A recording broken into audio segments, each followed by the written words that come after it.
C'est le jeu d'Antoine, c'est le jeu d'Antoine. C'est rigolo.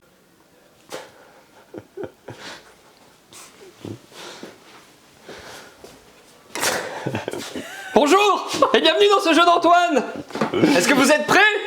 Oui. Moi non, je sais pas où j'ai mis la fiche, elle est là. Alors sachez que j'étais sur l'Instagram. Ok. Alors, Dans ce jeu d'Antoine, vous allez vous affronter pour gagner des points que vous cumulerez afin de gagner des Muffin d'or. Exact. Diamant. Ça change.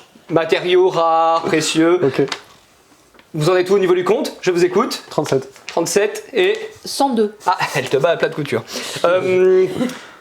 Je vais vous donner l'intitulé de ce jeu d'Antoine et vous allez devoir en déduire ce que vous allez y faire. Ok. Et vous gagnerez ainsi un point. La personne qui trouve, ça s'appelle C'est qui a dessiné. Bah tu trouves l'illustrateur. Et voilà, hop là. Eh ouais. Vous vous rappelez quand je vous ai dit que ça faisait marquer un point? Oui. Bah j'ai menti. Alors, Ok. qui a dessiné? C'est qui a dessiné? Ça va très vite me gaver comme titre. Château Combo. Ah bon, merde. nous regarde pas, nous se retourne pas. Oh, il est juste derrière toi. J'en sais C'est rien agaçant. du tout. J'en sais rien. Christine Ricouf. Non. J'ai le droit à plusieurs essais ou pas? Oh bah. Non, mais pas autant qu'on veut, sinon je donne tous les illustrateurs. et Normalement, il y a le truc des buzzers et tout, mais là, Moi, je sommes dis nous Christine organisés, non? Non, mais moi j'en ai aucune idée. Voilà. Oh À part là là. Maud Chalmel, Nayad, Je suis gardé pour après ça. Stéphane. Plaza. Ce sera incroyable. Presque, j'ai Alors envie là. de te dire. Ah ouais? Stéphane Escapa. Ah, c'est c'était pas Escapa. loin. Ok. C'était pas loin. Est-ce que t'as un Plaza, autre jeu Escapa. qui l'aurait illustré là? Parce que vraiment, non. Là, comme ça, de Non, tête. je sais pas. Mais absolument pas. D'accord. C'est qui a dessiné Kyoto no Neko? Jérémy Fleury. Oui, un point pour Alice. Bonjour Jérémy Fleury. C'est J'adore ce que tu qui fais. a dessiné Oh là là. J'ai regardé. cache la mais boîte. Je peux pas, c'est bon, j'ai pas vu. Stickers? Puis elle le dit en plus, Béa, ça m'énerve. Et même nous, on l'a dit en plus. Ah bon? Mais oui, on l'a dit dans la vidéo. C'est pas facile. J'ai pas de Non, respect, il a moi, un j'ai nom pas Et évident. en même temps, quand je vais vous le dire, oui, évidemment. Est-ce que c'est un Stéphane aussi? Non. Plaza. Non, Ouais, toujours J'aurais pas. dû te dire peut-être. Ouais, non, mais c'est pas un Stéphane, tu vois. Ça n'aide personne, mais au moins on sait Est-ce que que c'est c'est pas un un Stéphane. Henri, un Thomas, Mais non. un Pierre?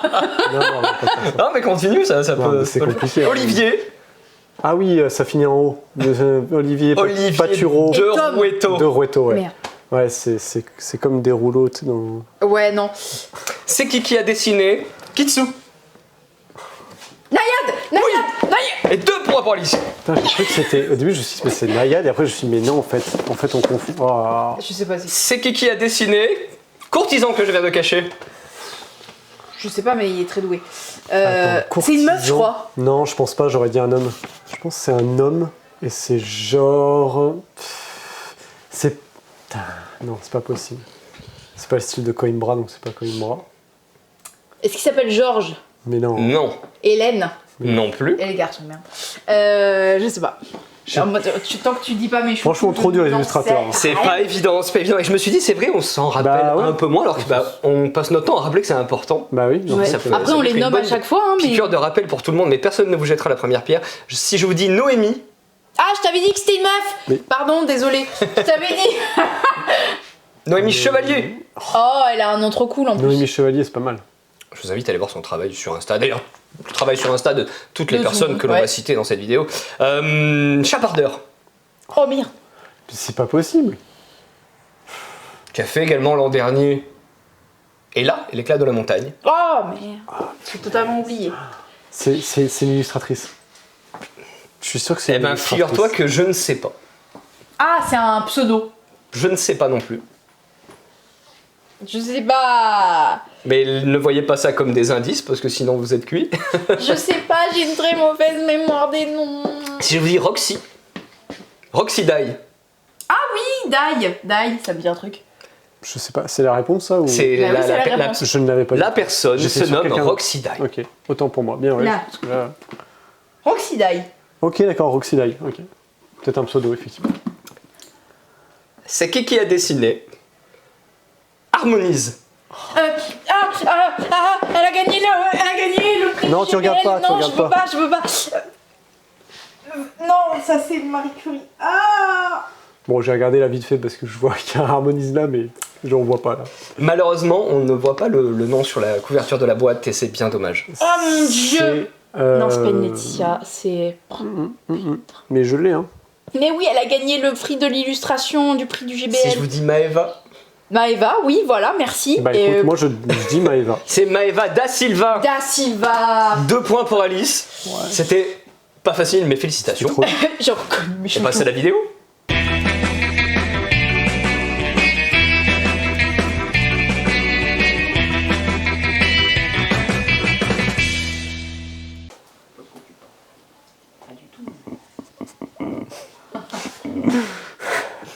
Bonjour, bonjour, bonsoir, bonjour, bonjour. Bienvenue dans cette vidéo du vendredi.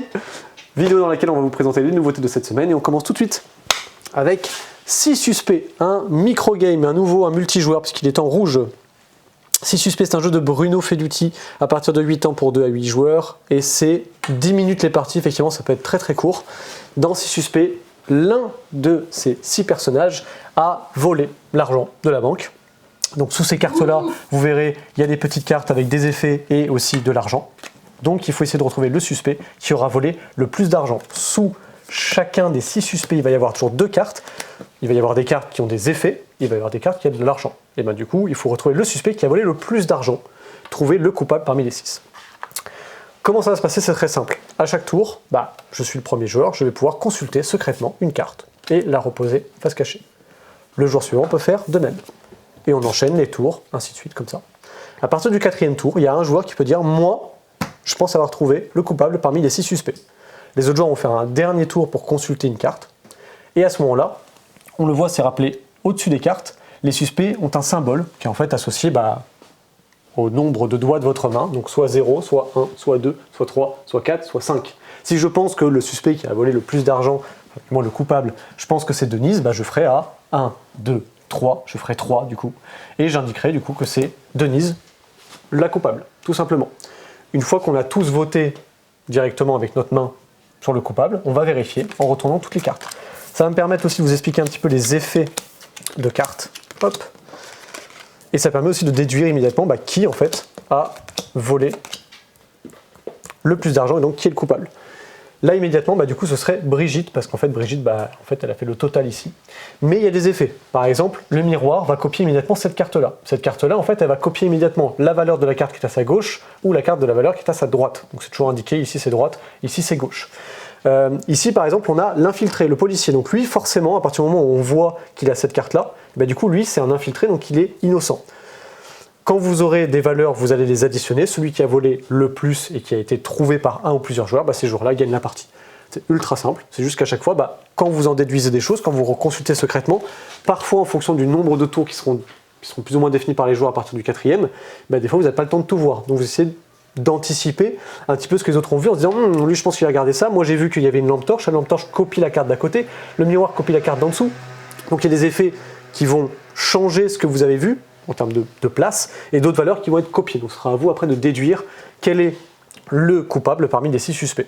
C'est assez immédiat en termes de jeu, parce qu'en fait, il y a juste besoin de comprendre les effets de cartes. Si vous avez compris les effets de cartes, du coup, à vous de déduire quel est le coupable parmi les 6 suspects. Très simple à prendre en main, comme tout microgame finalement. On va continuer avec Arctic. Arctic est un jeu du coup de Cédric Lefebvre, donc de chez Ludonote, illustré par Christine Alcouf. On va avoir un jeu qui va durer 20 à 30 minutes, on va dire. C'est un petit jeu de cartes pour 2 à 4 joueurs à partir de 10 ans. Hop. Je vous montre le dos de boîte qui est finalement plutôt bien fait, parce qu'en général, c'est compliqué de faire des dos de boîte qui soient clairs. C'est important. Et donc du coup, là, Arctic, on a un jeu de cartes, on va dire, de collection, mais surtout de gestion de main. C'est un jeu qui est très malin. Pourquoi? Parce qu'en fait, vous allez commencer au début de la partie avec des cartes devant vous qui représentent différents animaux. Et sur ces cartes-là, vous allez avoir 2 icônes d'animaux qui sont en fait des animaux qui vont se déplacer sur une frise ici qui va vous indiquer le nombre de points que votre animal totem que vous aurez en début de partie va faire à la fin de la partie. Et ces 2 animaux qu'on va déplacer toujours dans des sens opposés. Mais j'y reviendrai. Ici, on a le nombre de cartes que l'on va piocher lors de cette manche. On a une rivière de cartes et on va piocher des cartes et on nous renouvellera les cartes de la rivière qu'à la fin de votre tour. Et ici, c'est le plus important, c'est les cartes que vous serez obligé de poser dans votre collection, de jouer à votre prochain tour. Donc la carte que vous jouez vous indique quels animaux vont se déplacer sur la frise, donc qu'est-ce qui va prendre de la valeur, qu'est-ce qui va en perdre. Vous allez avoir également le nombre de cartes que vous allez piocher et également le nombre de cartes que vous allez jouer. Les jouer, vous allez les jouer dans votre collection, dans un ordre en fait. L'ordre sera très important, pourquoi?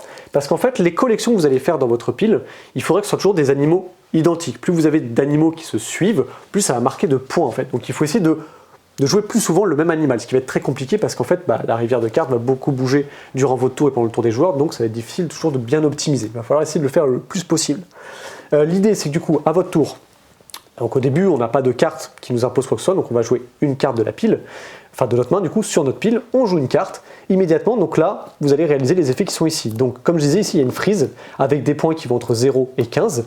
Au début, les animaux commencent tous à 3 au milieu, et du coup, je vais tout simplement déplacer le renard, puis déplacer l'orque. Si le renard, je le fais avancer d'une case, du coup, je vais reculer l'orque. Si je faisais avancer l'orque, je ferai reculer le renard, toujours dans des sens opposés. Évidemment, au début de partie, si j'ai reçu l'orque, il vaut mieux que je fasse avancer l'orque et que je fasse reculer le renard, évidemment. Ensuite, on va avoir le nombre de cartes que je vais piocher. Je pioche une carte dans la rivière et puis j'en pioche une deuxième. Et ensuite, ça c'est pour le prochain tour, je devrais forcément jouer 4 cartes.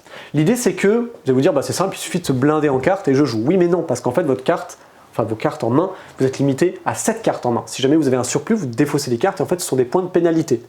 Donc il y a vraiment un jeu très malin avec une iconographie claire, il n'y a pas de texte sur les cartes donc ça va. C'est juste que le jeu vous contraint sur beaucoup de points et vous allez devoir tenter avec ces contraintes-là de réussir au mieux à empiler vos cartes judicieusement pour marquer des points, déplacer votre animal au mieux pour marquer des points et si vous pouvez faire perdre des points aux autres joueurs, c'est encore mieux.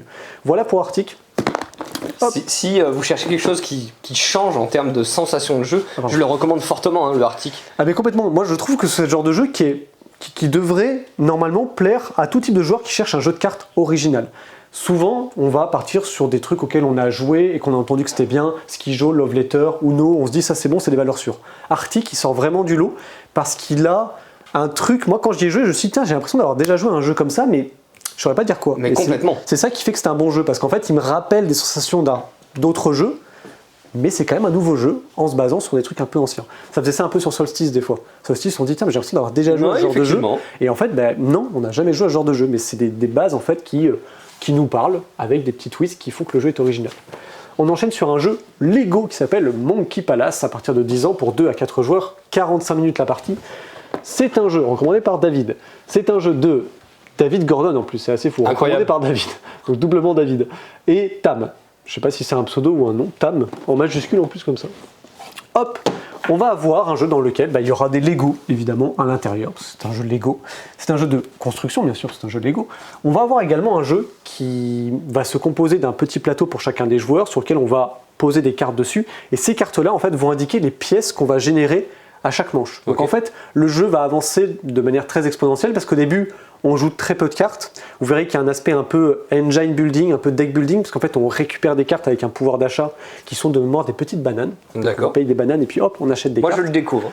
Ces cartes-là, du coup, on va pouvoir les jouer à notre tour, gagner les pièces et on va les regagner dans les prochaines manches. Mais on sera limité à 4 cartes. Donc si jamais vous en jouez une cinquième, elle va se superposer à une autre et donc du coup, vous ne bénéficierez plus des pièces de la carte qui a été superposée. L'idée c'est qu'au début il y a des petites pièces qui sont placées. Vous voyez que le plateau va se dessiner aussi en certaines zones. Il y a des zones un peu plus vert foncé, des zones vert clair, des zones marron. Et ça a une importance par rapport à où vous allez poser votre pièce principale parce que c'est ce qui va vous permettre de générer du pouvoir d'achat et de acheter un certain type de carte par rapport à la couleur de départ sur laquelle vous allez poser vos pièces. Votre tour de jeu est donc simple. Vous avez des pièces devant vous de Lego de différentes tailles, différentes formes évidemment, et vous allez essayer de construire des petits ponts en fait, des espèces d'escaliers de façon à monter et de construire la jungle. Donc ce plateau-là, un peu à la manière d'un Carcassonne, il est commun à tout le monde. Chacun pose des pièces sur des pièces qui ont été placées précédemment, les vôtres ou celles des autres joueurs, on s'en fiche. Et en fonction, vous allez essayer de monter très très haut. Pourquoi? Parce que plus vous allez monter, plus vous allez gagner en pouvoir d'achat et les cartes que vous achetez, elles vous génèrent des points. Et c'est ça en fait, c'est de générer des cartes qui vous génèrent des pièces et qui pourront vous générer des bananes en construisant correctement pour marquer des points sur certaines cartes. On va monter, etc. Et souvent, quand on va monter, en fonction des couleurs de pièces et du niveau d'étage que vous aurez fait, vous aurez des petits animaux que vous allez pouvoir déplacer qui vont contraindre les joueurs. Le singe, le papillon. Je ne vais pas rentrer dans le détail de tous les petits animaux. Il y a une petite grenouille aussi qui est très mignonne. vous allez placer et en fait ça va contraindre les joueurs parce que forcément quand un animal est posé sur un emplacement, vous ne pouvez pas placer 2 pièces dessus parce qu'il y a un animal. Donc il va falloir essayer de construire ailleurs pour dépasser un niveau de telle couleur, pour récupérer l'animal, le placer à un endroit qui va bloquer les adversaires. Donc bref, on est sur un jeu de construction, d'engine building. On va dire chafouin, oui, parce qu'on va forcément bloquer ses adversaires quand on va construire nos propres structures.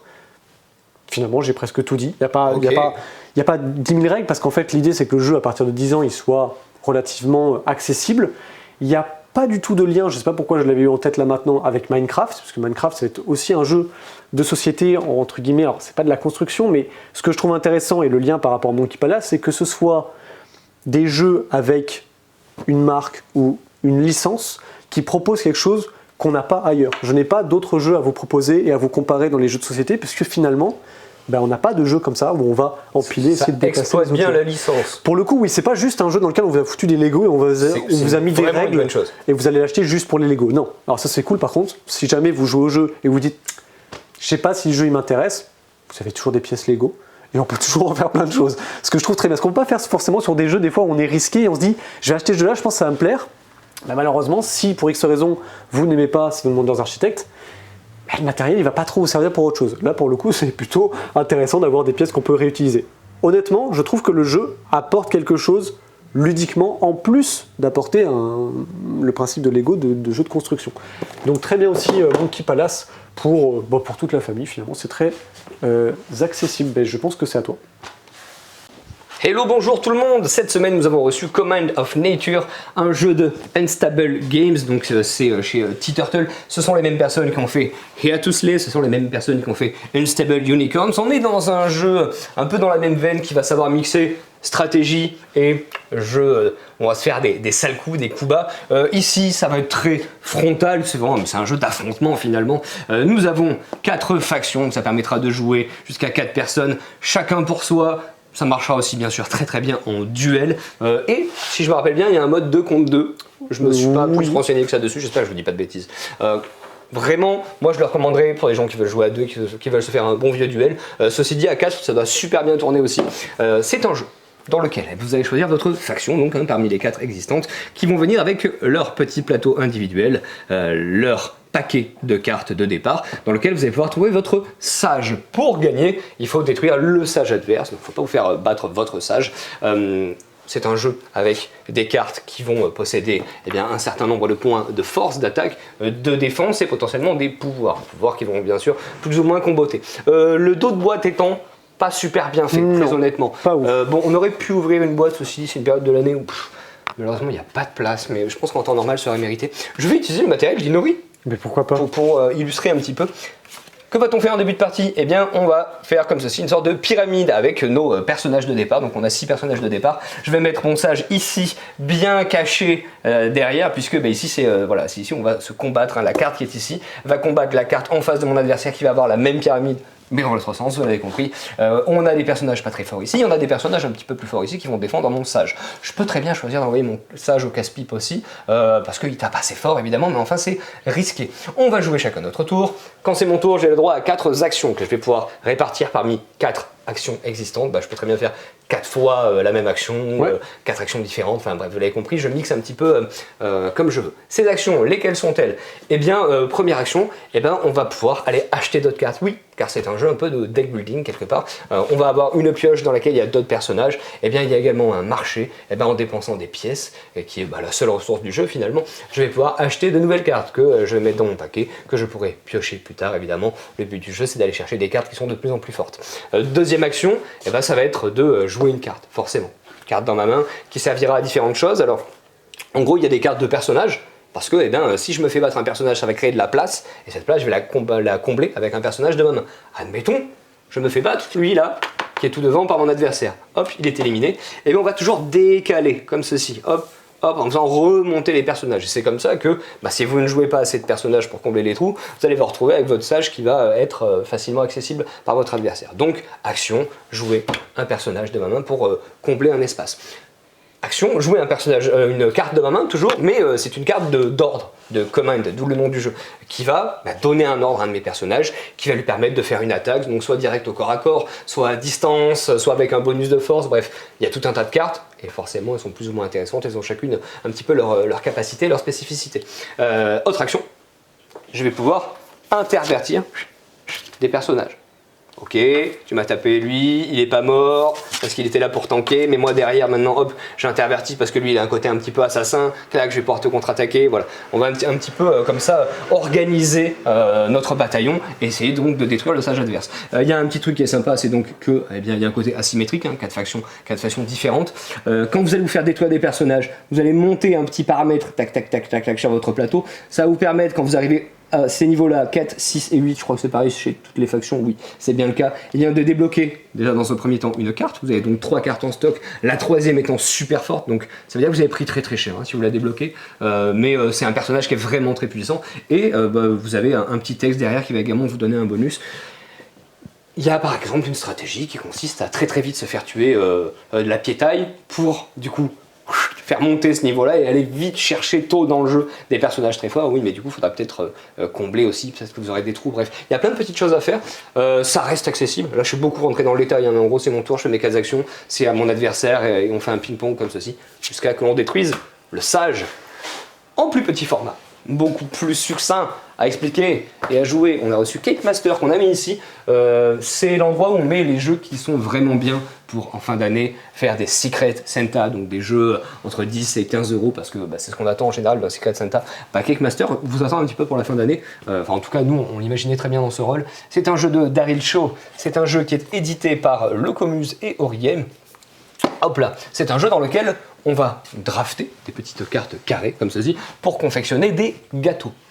Comment ça se passe? On joue en simultané, on pioche 3 cartes. Il y a une carte que je vais garder pour moi, une carte que je vais donner à mon voisin de droite, une carte que je vais donner à mon voisin de gauche, et je vais leur imposer. Ils vont faire de même, puis je vais retrouver avec des cartes que je n'avais pas forcément choisies et que mes voisins ont choisi pour moi, et je vais poser tout ceci pour confectionner des gâteaux. Donc dès que vous avez 4 cartes agencées les unes à côté des autres, eh bien votre gâteau est formé. Quand vous commencez votre gâteau, évidemment vous ne pouvez pas revenir en arrière, donc il faudra prendre les bonnes décisions. Vous allez gagner des points de plusieurs manières différentes. Quand vous allez faire un glaçage complet du même type, ça fera des points. Quand vous aurez des fruits variés, ça fera des points. Vous avez des petites rosaces en chantilly, j'imagine. Oui, quand vous les complétez, ça fait des points. Et à chaque manche, eh bien, il va y avoir des clients qui vont se présenter, qui sont des sortes d'objectifs communs. Et si vous arrivez à donner ce que voulait le client dans votre gâteau, eh bien, vous gagnez des points supplémentaires. Il va y avoir de plus en plus de clients avec de plus en plus de possibilités. Voilà, donc ça se joue en moins de 20 minutes, ça se joue. Alors je vois qu'il y a un mode solo, je sais pas, franchement c'est vraiment intéressant. Pour moi, si on veut vraiment que ça soit cool en draft, 3 à 6 joueurs ce sera super bien, mais voilà, ça peut se jouer jusqu'à 6. Cette semaine également, on a reçu Symphonimo qui est ici à côté de Vélonimo parce qu'il est un petit peu dans la même gamme. Hop là, c'est un jeu de Robert Brouet, c'est un jeu donc Stratosphère. Est-ce qu'on a un illustrateur, illustratrice? Oui. Je ne le vois pas. Il me semble, mais il est très caché. Hein. C'est pas... Hop là. C'est dommage, c'est bien dommage. Donc, Symphonimo, c'est un jeu dans lequel vous allez constituer votre je veux dire orchestre, est-ce que c'est le bon terme? Oui. Oui, c'est ça, il y a des chefs d'orchestre, alors ça doit être orchestre. Okay. On a des animaux qui ici ne font pas du vélo, mais font de la musique classique, a priori. Comment ça se passe? Eh bien, on va avoir sur la table des chefs d'orchestre. Ce sont des cartes qui vont accueillir d'autres cartes et qui vont créer des lignes de cartes. À mon tour, c'est très simple. Soit, eh bien, je pioche une carte animale de la pioche que je découvre et je la pose sur l'un des 4 chefs d'orchestre. Les autres joueurs vont faire de même, ainsi de suite. Donc, les cartes vont s'accumuler, donc créer des lignes de cartes. Ce que je peux faire aussi à mon tour, c'est dire, voilà, moi, j'arrête, je ne rajoute pas de cartes et je prends tous les animaux qu'il y a sur une ligne. Donc, du coup, je fais disparaître cette ligne. Pourquoi faire? Eh bien, je vais les mettre devant moi, je vais créer une sorte de collection, et le but du jeu, c'est que cette collection elle me fasse gagner des points. Il existe différents animaux qui ont différentes valeurs, qui jouent différents instruments. Bien sûr. Les solistes vous font gagner 1 point. Ça signifie que, en fin de partie, si j'ai par exemple un seul poulpe qui joue du piano, il y a toujours des poulpes dans les jeux, j'en ai marre, qui joue du piano, j'en ai un seul, il me fait 1 point. C'est très cool, parce que la seule chose qui me faut gagner des points, c'est les solistes et l'équator. Une carte, 1 point. Ou 4 cartes, 5 points. Le reste, ça ne vaut rien du tout. J'ai 6 cartes de, Je sais pas, on a quoi? On a une girafe qui joue de l'art. Bah, ça ne sert à rien, ça ne sert à rien. J'aurais dû m'arrêter quand il y en avait que 4. Oui, mais peut-être qu'à un moment, il y en avait 3. Et je me suis retrouvé le dernier à choisir. Et j'ai dû prendre une ligne dans laquelle il y en avait 3 de plus. Et je me suis retrouvé coincé bêtement. Oui, mais j'ai fait ça parce que dans cette ligne, il y avait aussi un autre personnage qui me permettait de compléter un quator. Oui. Donc, quelque part, je suis peut-être rentré dans les clous.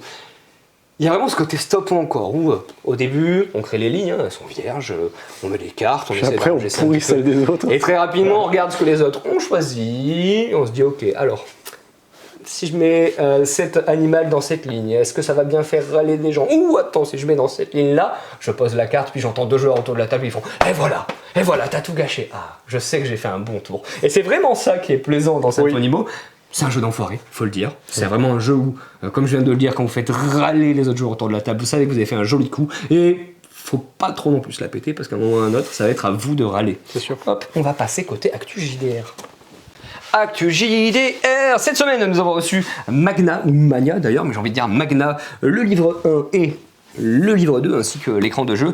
C'est les 12 singes qui nous proposent ça, donc ça va être bien, enfin je suppose, je sais pas, j'adore le travail des 12 singes, je suis pas très objectif là-dessus. C'est un jeu de rôle de Tony Chanclot, c'est un jeu de rôle dans lequel nous sommes dans une uchronie, ça signifie que nous sommes à une autre époque, ici en l'occurrence les années 2000, mais que la timeline, le cours du temps ne s'est pas déroulé de la même manière, et donc on est dans des années 2000 qui ne sont pas les nôtres, puisque dans ces années 2000, finalement l'apocalypse, quelque part, a eu lieu, il y a eu un événement majeur, ce sont des personnes qui ont acquis, on ne sait pas trop comment, c'est un jeu à mystère, des pouvoirs psy. Je touche un objet et je connais toutes les personnes qui ont touché cet objet. Je peux lire les pensées de quelqu'un, je peux me rendre invisible. Bref, imaginez toutes sortes de pouvoirs un petit peu à la X-Men. Des loups-garous, peut-être? Ou serait-ce juste des animaux avec des pouvoirs psy également? On ne sait pas, c'est un jeu à mystère, c'est un jeu qui va vous tenir quand même en longue haleine, puisque ici, nous avons, hop là, déjà 2 volumes de campagne, mais qui ne représentent que la saison 1. Et si je dis pas de bêtises, ça va être quelque chose en 4 ou 5 volumes. Donc Ok. vous allez vous lancer sur une campagne que, à mon avis, vous ne ferez pas rentrer dans une seule année. Voilà, ça dépend évidemment le rythme de jeu de tout un chacun. Les 12 singes qui nous habituaient plutôt à des formats courts, ici a envie de proposer quelque chose de beaucoup plus complet. J'ose pas trop vous montrer des pages parce que c'est un jeu à spoil. Bon, en même temps, normalement, on voit pas grand chose, mais au moins pour vous montrer la mise en page, parce que à mes yeux, c'est toujours quelque chose d'assez important. L'illustration couleur, hop là, une description des pouvoirs psy, le pouvoir de la psychométrie. Je vois le passé d'un objet, voilà, je vous le décrivais juste avant. Bon, pour moi, uchronie, année 2000, pouvoir psy, j'ai très envie d'y jouer, mais a-t-on le temps, Alex? Non. Non, parce qu'on joue déjà à plein d'autres JDR. Mais si je pouvais, je le ferais. Si on supprimait tout notre temps de sommeil, ce serait faisable, mais personne ne veut me suivre dans ce délire, donc tant pis. On a reçu également Chronique des Terres Dragons, le numéro 13. C'est quoi? Eh bien, ce sont des scénarios pour Donjons et Dragons, testés et approuvés. On a essayé plein de formules pour les scénarios de Donjons et Dragons. On arrive à trouver des grosses campagnes non officielles qui tiennent plutôt la route, et en petit format, jusqu'ici on n'avait pas grand chose, et depuis quelques mois on propose les Chroniques des Terres Dragons. Si vous cherchez du format court pour Donjons et Dragons bien écrit, voilà, vous avez désormais 13 numéros qui vous attendent. On a reçu plein de petites choses, des petits gadgets de rôlistes, plus ou moins petits d'ailleurs, parce qu'il y a des énormes tapis, il y a marqué XL dessus, donc je peux pas dire que ce sont des petites choses. 90 par 70, ouais. C'est une nouvelle marque, c'est Epic Forge. Eh bien, on aime vraiment Epic Forge parce que la qualité est au rendez-vous. Les illustrations font un petit peu geek. Il y a des dés à 20 faces, il y a des épées, il y a des dragons, il y a des arbalètes. Alors évidemment, quand vous êtes joueur de Donjons et Dragons et autres jeux de fantasy ou pas forcément, ça collera super bien à votre ambiance. On a reçu des nouveaux sets de dés. Je crois que c'était ceux-là, là, non? Les Viking Dice Set, où ils étaient déjà là? Exactement, ça vous en avez déjà parlé. Oui. On va vous les montrer rapidement, là, les petits nouveaux. Donc le set de dés elfique avec du rose à paillettes. Ça, Attention, c'est très important. c'est très elfe. Est-ce qu'il y en a d'autres? Ah, ok. Il y a du papayette là, c'est nul le papayette. On préfère le paillette que le papayette. Nous avons des Viking Dice Set. Pas de paillettes chez les Vikings. Non. Surprise, je ne crois pas. Hop. On a du steampunk, et c'est cool parce qu'on a 2-3 jeux un petit peu ambiance steampunk. Ça peut très bien s'y coller, je pense notamment aux héritiers. Et des nains. Oui. Évidemment avec de l'or, bref. Voilà, on essaye en fin d'année en général quand Noël approche, à rentrer des nouveaux petits sets 2D, des nouvelles petites pochettes comme ceci. Oh, Glow in the Dark, on les avait achetées, je crois, sans même avoir l'info. Il y a un chat, donc faut l'acheter. Bien sûr. Achetez-le, il y a un chat. Hop là, et on repasse de l'autre côté. Ah, c'est encore à moi. La semaine dernière, on devait recevoir, et on l'a reçu avec un peu de retard, Ortis automne. Il y avait Ortis, c'était printemps, je crois. C'est une boîte verte. Oui. Ça s'appelait peut-être juste Ortis. Et tu mets un énorme doute, mais Ouais. il y avait un côté un petit peu verger. C'était juste Ortis tout court, ouais. en vert. Là, c'est Ortis automne en marron. Ce qu'on sait, parce que du coup, moi j'ai eu les infos là, c'est que c'est comme Ortis, mais pas vraiment, c'est plus compliqué. C'est plus sujet à de la réflexion, contrairement à Ortis qui est plus accessible. Ok. Voilà ce que je peux vous dire. De cartes, casse-tête, puzzle game. Il y a un système avec des dés aussi. assez velu, avec des leurs dés, codes. avec des valeurs et des couleurs à respecter. Yes. Je pense que c'est très bien fichu, mais je ne peux pas vous en dire plus. Non, Par on contre, t'a un peu refilé le bébé là, il y a Oui. 5 secondes. mais je peux en dire plus sur Le Seigneur des Anneaux, Oh. duel Wow. pour la Terre du Milieu. C'est illustré par Monsieur Vincent Dutré. J'aurais pas dit. J'aurais dit naïade. Nous, on en avait un peu plein de voir Vincent Dutré à chaque fois. Ça fait genre 2 ans. Chaque fois qu'il y a un jeu qui sort, il y avait forcément un jeu de Vincent Dutré. Et ça nous saoulait parce qu'on en voyait tout le temps.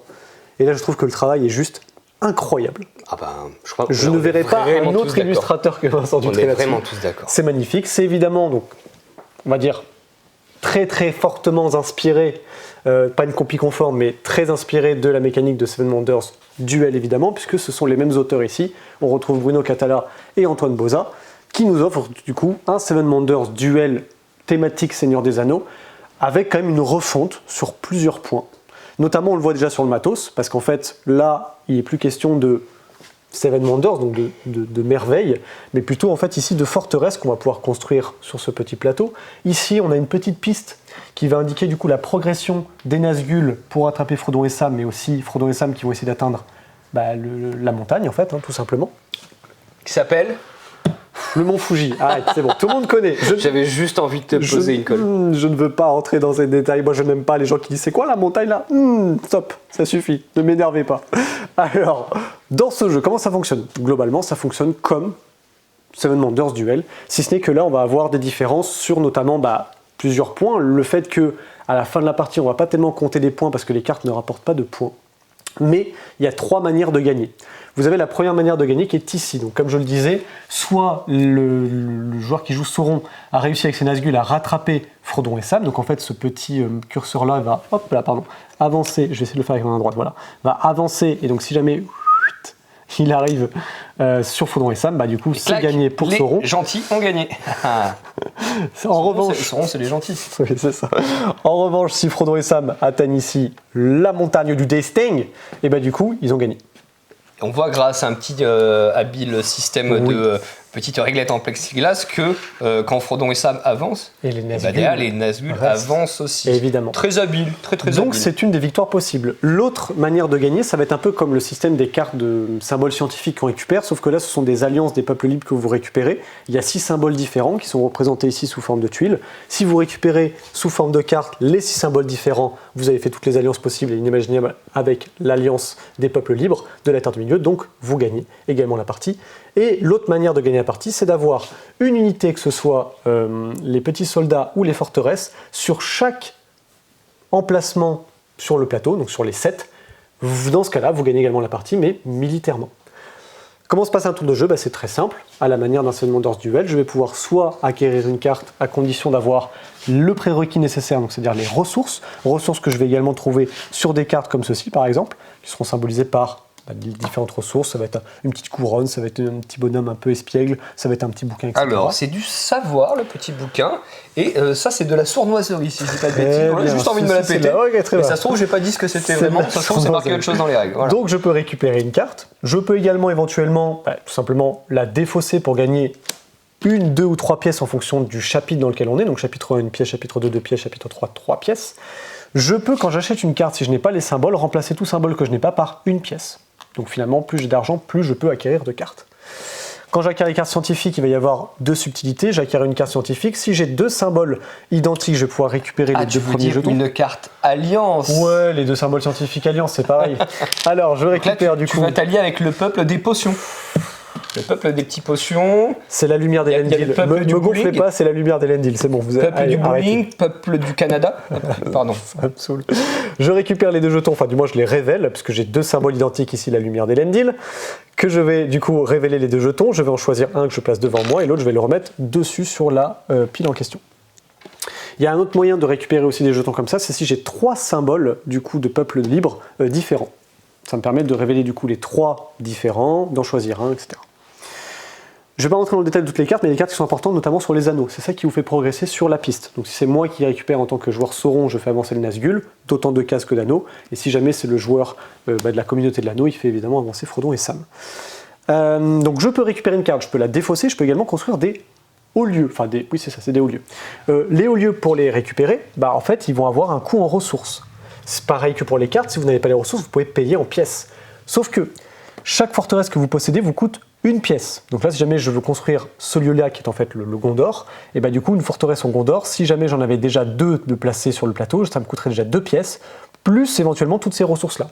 Si j'ai rempli les conditions, je peux, au lieu d'acquérir une carte, acquérir cette forteresse que je place devant moi, et je réalise immédiatement l'effet. L'effet ici me dit que je place une de mes forteresses, hop, en Gondor, juste ici. Je vais également placer 2 unités dans le même lieu, donc hop, 2 petites unités au Gondor.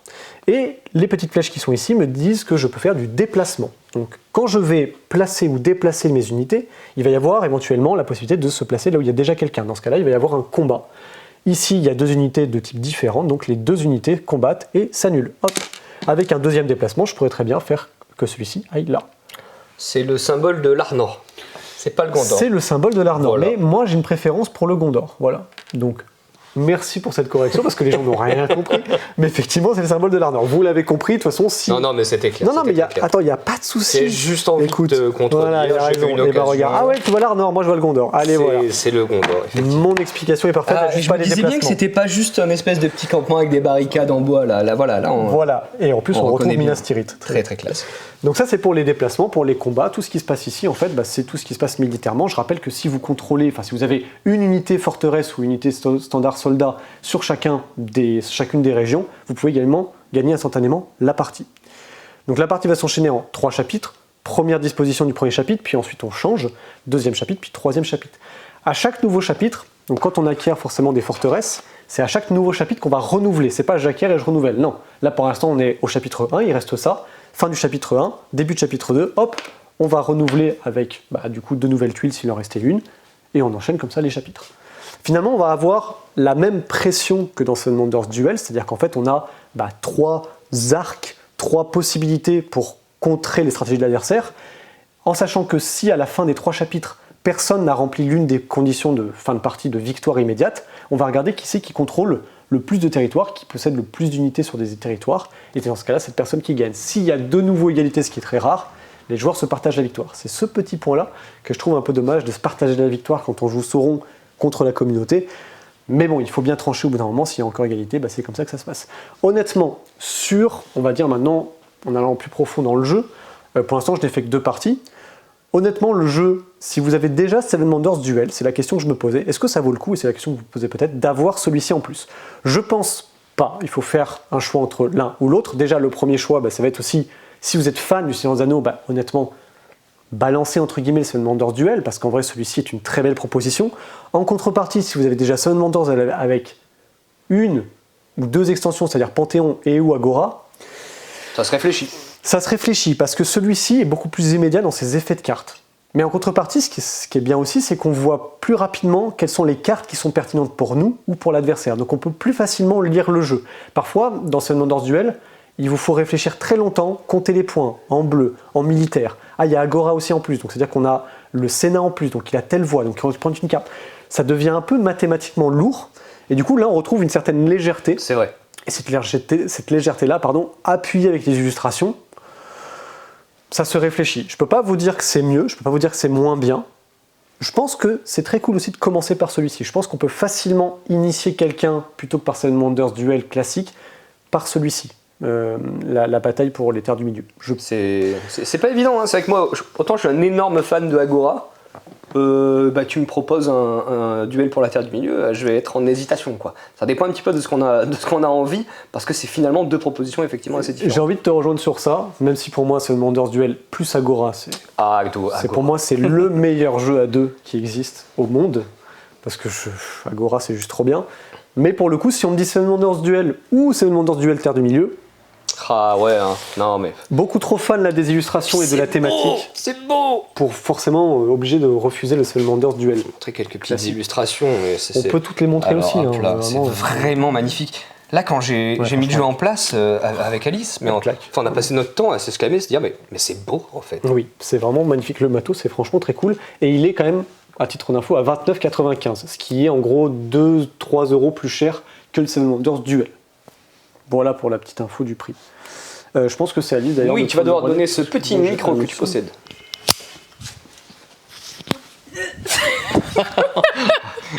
Ça aura été la schlagance dans cette vidéo. Je t'ai fait aucun cadeau et je commence presque à m'en vouloir en fait. Je pense que je suis passée dans le fond un nombre incalculable de fois. Coucou YouTube, allons-y vers le rayon enfant. Et chou. Je sais que t'aimes ce jeu, mais chou. Non mais qui n'aime pas ce jeu? Voilà. Chou.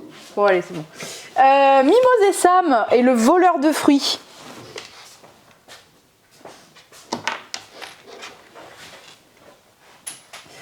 C'est un jeu pour enfants tous contre un de Thomas Dagenet L'Espérance et illustré par Caton. C'est tiré d'un livre qui s'appelle Mimose et Sam et d'autres trucs. Oui, toute une série de livres. Voilà, plein de livres, mais pas le voleur de fruits. Il n'existe pas ce livre, peut-être qu'il existera un jour, mais je pense que ça sert aussi à ne pas spoiler les aventures, etc. etc.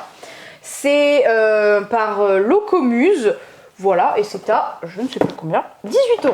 Oh waouh. Voilà, c'est pas cher. Hein. Ah ouais, franchement, Ouais. Pour le fun qui s'en dégage, C'est clair. il y a un rapport prix-fun qui est vraiment intéressant. Nous, en tant qu'adulte, on a grave kiffé. Hein. Fanny, elle nous a fait jouer à vraiment tout le monde. Elle a fait jouer tout le monde et tout le monde en était genre, c'est trop bien, c'est notre banger de Noël pour les enfants. Ah ouais. Voilà, alors qu'est-ce que c'est? J'ai dit du tous contre un, ça va faire penser à Maître Monsieur, oui, nom d'un renard, c'est pareil, Maître Renard, Monsieur Renard.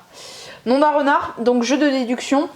On va avoir quelqu'un qui va incarner le voleur de fruits, voilà, et qui va essayer de rejoindre tous les petits jetons fruits pour trouver, il y en a 6 je crois. 4. 4, ouais, c'est plus facile que prévu. 4 fruits différents. Oui, parce qu'en et à même chaque temps, fois, j'ai il y en a oublié un. de dire, parce que c'est pas marqué sur les tranches, 2 à 4 joueurs à partir de 5 ans, 15 minutes de partie.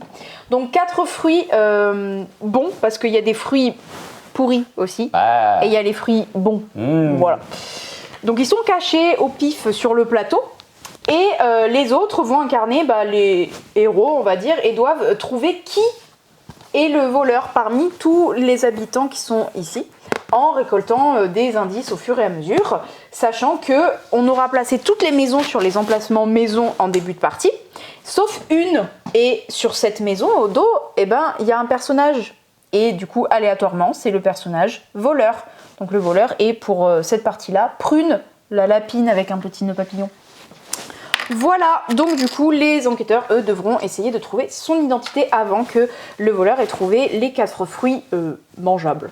Comment ça va se passer? C'est le voleur qui commence, il lance les dés et il va les additionner, waouh, sacré beau lancer, et va pouvoir déplacer son pion de la valeur d'addition. Voilà, donc là, 7 si je ne m'abuse. Et donc, il va pouvoir se déplacer et quand il passe sur un fruit, il va pouvoir le révéler. Ouh, cool! Donc là, j'ai fait 1, 2, 3, 4, 5. Et je vais aller 6 et 7. Parce que ça sert à rien que j'aille là. C'est bon, j'ai trouvé la petite baie qu'il fallait. Bien vu. Et oui, et ça, c'est stratégique. À 5 ans, ils n'ont pas tout ça. Mais au fur et à mesure, justement, des parties, ça va venir. Une fois qu'il a fait son déplacement, c'est à un des joueurs détectives de lancer les dés. Et c'est lui qui va les attribuer aux autres. Donc il va dire ok, toi je te donne le 1, toi le 2 et moi je garde le 3. Après si on est, il peut aussi genre en attribuer 2 à quelqu'un, etc., etc. On va avancer notre petit personnage. Donc techniquement on pourrait tous les incarner, hein, mais bon les enfants ils aiment bien avoir leur personnage. Bien sûr. Et on va faire avancer notre personnage d'autant de cases que la valeur que le maître du jeu nous aura attribué, sachant que nous on va pouvoir aller sur les cases où il y a des fruits, pas pour regarder le fruit, mais pour poser des questions au voleur, par exemple, si je viens ici, je vais lui dire « Est-ce que tu es un ours ?» Alors il regarde sa petite maison. Est-ce que c'est un ours? Non. Et donc j'ai ces petites croix que je vais pouvoir mettre, et bien du coup, sur tous les ours, puisque je sais que c'est pas un ours. Donc par élimination, hop. Et voilà. Déjà, ça écarte des gens. Je peux aussi aller directement dans une maison, hop. Et là, je retourne la maison. Et je sais direct que Charlotte, c'est pas le voleur. Puisque comme je vous ai dit, toutes les maisons sont attribuées, sauf une. Et c'est celle du voleur. Et voilà, on avance comme ça. Dès que le voleur a récupéré tous les fruits, il doit aller au milieu pour gagner. Et les autres, quand ils ont trouvé le coupable, il doit en avoir au moins un des pions qui doit aller aussi au milieu pour faire son annonce. Je pense que tu es prune. Ouais, oui, je suis prune. Vous avez trouvé, gagné. C'est serré, franchement. Hein. À chaque fois, les parties étaient serrées. Tout à fait. Donc en vrai, on se dit le voleur, c'est trop facile. Non, c'est chaud. Hein. C'est chaud des deux côtés. Voilà, donc pour nous, c'est une sorte de nom d'un renard, mais plus immédiat et plus facile à mettre en place aussi, beaucoup plus facile. Il va pas tarder à recevoir le petit macaron coup de cœur Bordeaux. Mais regarde-moi cette table là. Ah oui, rayon enfant. Il y a des belles choses là. Voilà, pour nous ça c'est Noël. Il y aura 2-3 petits autres trucs fort sympas qui arrivent pour les enfants, mais voilà, ça c'est Noël. C'est clair. On enchaîne avec Mini Monstre qui est ici. Hop, Mini Monstre à partir de 4 ans, 2 à 4 joueurs, 10 minutes de partie. C'est une sorte de cousin éloigné dans le jeu de cette famille, en fait, qui va pousser l'enfant à beaucoup verbaliser et décrire les choses. En gros, le but c'est vous avez des moitiés de monstres en main, et le but c'est de trouver leur autre moitié pour pouvoir réunir vos petits monstres. Donc le premier à avoir réussi à compléter tous ces monstres, je crois qu'on en a 3, peut-être 4 max, l'emporte, sachant que les moitiés vont se retrouver dans les mains des autres. Donc du coup, à notre tour, on va pouvoir décrire en disant moi j'ai besoin d'un monstre qui est rond, vert, avec des nageoires jaunes et des petites dents pointues. Et il y a plein de monstres qui se ressemblent, mais qui sont pas tout à fait pareils. Donc il faut savoir verbaliser ce qu'on demande, et l'autre, il faut qu'il apprenne aussi à écouter ce qu'on lui demande. Genre, peut-être qu'il a écouté à moitié, il est genre, oui, j'ai un monstre vert, alors que c'était pas le monstre qu'on lui demandait exactement. Et voilà. Et si la personne qu'on a interrogée a dit non, je l'ai pas, prochain joueur, et on continue comme ça. Comment rendre un jeu de cette famille intéressant avec 3 fois rien? Voilà, c'est tout, et c'est très cool. On a beaucoup aimé ça quand on l'a vu au festival de Vichy. On se dit malin. Et je crois que c'est bon, on peut aller derrière le comptoir. Les retours en stock. J'étais sûr qu'il allait filmer juste avant. On n'a pas de nouveautés en plus derrière le comptoir? Si, il y a des nouveautés, mais je vous fais d'abord les retours en stock, on s'en fiche. Mémoire 44 qui est revenu en stock, qui était en courte rupture, je crois qu'il a fait 1 mois de rupture, à peu près un truc comme ça. Peut-être même un peu plus. Ensuite, on a le retour de Nekojima. C'est un peu l'année du chat en ce moment-là. Il y a Kyoto no Neko, il y a Nekojima. Pas mal de jeux sur les chats, mais de toute façon, des chats et des pieuvres. Voilà. Dès qu'il y a des animaux, tu sais, c'est chat ou pieuvre. Middle Ages, la refonte de Majesties. On a reçu aussi retour en stock très attendu. Et là, et l'éclat de la montagne. Et voilà, encore un chat. On les reconnaît avec leurs très grandes oreilles. Oui. Et enfin, le dernier retour en stock qui est très attendu aussi, c'était toute la gamme de Dice Thrones. Donc on avait le Dice Thrones Marvel, vous attendiez le Dice Thrones saison 1 et saison 2. Ils sont tous là. Voilà. Donc on a reçu le Dice Thrones Adventure pour jouer en coop et faire une sorte de dungeon crawler, jeu d'aventure, avec toutes les boîtes que vous avez achetées de la saison 1, de la saison 2. Et donc là, elles sont toutes revenues en stock. Donc si vous en manquez une, parce que souvent il en manque une, eh ben sachez qu'on les a toutes reçues et en quantité, normalement je l'espère, suffisante. Ouais, si vous êtes dans la région bordelaise et que vous le voulez, je vous invite néanmoins à nous passer un petit coup de fil pour réserver la boîte de votre cœur. Parce que à chaque fois on a dit qu'on avait un joli stock et à chaque fois en 2 semaines il n'y avait plus rien. Les nouveautés Pokémon. Le coffret Dracofeu X, je précise. Hop. Ça claque. Ouais, franchement. Ouais, je suis pas être fan de Pokémon plus que ça, il faut avouer que ça claque. Moi je pense que Dracofeu ça va être mon Pokémon préféré. Mais j'ai envie de l'acheter. Puis après j'ai vu que c'était à 100 €. Ah ouais, donc toi ton Pokémon préféré c'est le dragon qui est pas de type dragon. Ah ouais, ok. Ouais. Ok. Non mais bon, je respecte ton choix. Eh oui, il n'est pas comme les autres, et alors monsieur. Hop, on a reçu 2 nouveaux coffrets, donc là je les connais pas. Alors on va faire un effort quand même. Archéduc. pourquoi pas. Alors attends, moi je veux voir Archiduc. Archiduc, ça se Ah, voit. c'est un archer et. Et un peu duc. Eh ben tu sais quoi, je trouve qu'il marche plutôt bien celui-ci. Ça marche bien. Il y a un petit côté, ouais, un peu d'Ardagnant, tu sais. Oui, ça fonctionne, c'est validé. Et ici, on a Tombero, Tombero. c'est une tombe, Oui. mais un peu imo, quoi. D'accord. Ah, c'est aussi un chien. Mais il y a tout tombe qui évolue en Tombero. Ouais, alors tout tombe, je l'ai. Le jeu de mots est évident. Tombero, il m'échappe. Je vous cache pas. Voilà. Moi, c'est en lien avec Sombrero, ça marche pas. Bon, je sais pas, on va. Qu'est-ce qu'on avait reçu d'autre en Pokémon? Oui, il y a les triple boosters aussi, que j'ai rangés. Derrière les Dice Pearl, Ils sont là. Hop, Bien joué. triple booster avec. Ah non, pack de 2 boosters, pardon. C'est pas des triple boosters, c'est le même format, mais c'est pas le même contenu. Alors, ici, on a du Origine perdue et à droite, on a du Évolution à Paldea. Ok. Voilà. Est-ce qu'il y a d'autres nouveautés, Alice, que j'avais oublié? Non, Voilà, il n'y a pas d'autres nouveautés. Il n'y a pas de focus en fin de vidéo. non. Voilà. Et bien, je vous dis à bientôt chez Jeux des cartes Bordeaux.